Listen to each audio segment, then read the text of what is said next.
Hi friends, welcome back to the channel. I hope everyone are doing great. So this video is going to be a small update that it has been around 2 months since we traveled our Bangalore to Kashmir road trip.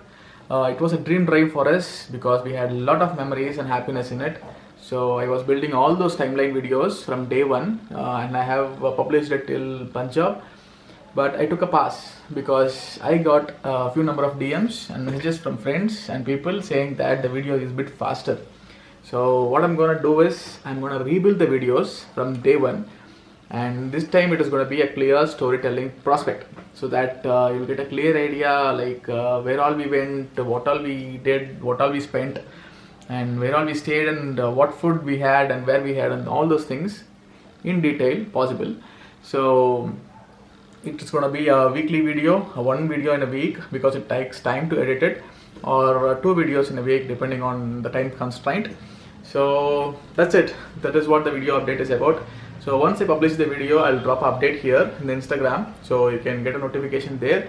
Or if you are new to this channel, do click on the subscribe button and the notification bell so that you get notified from YouTube itself. Let's expect a good travel video from now on.